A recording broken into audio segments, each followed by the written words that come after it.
Pre-event, the research that we do, and I use we very loosely as in like I'm not doing the hard work, but we go through the entire list of who's attending. We screen for those who might be interested in what we do and where we might want to build a relationship, because it's not really about at that moment closing a deal or doing actual fundraising. It really is about building a relationship. And so we actually evaluate who's coming, set up a profile, looked at their LinkedIn. Sometimes we connect ahead of time via LinkedIn saying, hey, we're going to both be at the same conference. So there's a lot of prep work that mainly is about understanding who's there and what their interests might be. Yeah, we start the meeting in a variety of different ways. I think we're still experimenting. I don't know if there's any right way to do it. I think it depends on who you're meeting with, but we tend to start the meeting with a 30-second summary of exactly what we do and how we're different.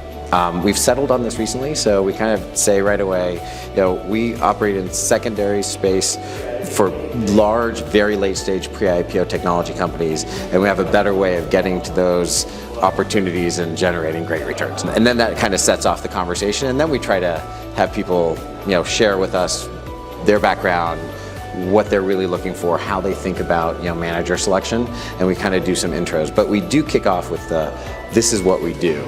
I think it's helpful because kind of with a speed dating routine, even if you're well prepared, I think it's easy to lose track of where you are and who you're talking to. So we think it helps to say, okay, this is us, this is what we do. Yeah, so the way we kind of solidify good meetings during the in-between times, the coffee breaks and the lunches and the dinners, I feel like I'm giving away a competitive trade secret because it's a little bit hard to do, but we actually ask for those meetings in our meeting. So we say, hey, why don't we follow up during, whether it's lunch or a break or otherwise. Also, we run a list of the people we're not meeting with formally, but we'd like to talk to, and we just kind of find them and chat with them. And then if it really is interesting, we say, should we continue the conversation? We literally try to schedule a time. Jim Dunn's #1 piece of advice is pin down the next interaction, and I think it's really good advice. I think it's the hardest thing to do in some ways, but it just requires you to ask, and so that's what we've really become good at doing, is we simply ask if there's continuing interest, and if the answer is yes, and most of the time people are very interested in the secondaries that we can get access to in the pre-IPO market,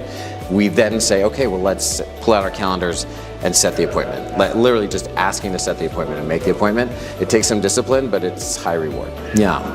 So what are the differentiating factors with Marcus Evans versus large conferences like SIFMA or pension investments or any of the other even family office gatherings, is that this is a very purpose-built, smaller, more intimate venue. And so you have the chance to not only get to know everyone who's here, but also to very specifically follow up. The low numbers makes all the difference. The difference between a set of meetings and a handful of other informal meetings and a giant conference where there's hundreds of people is huge. So I think that's the differentiating factor.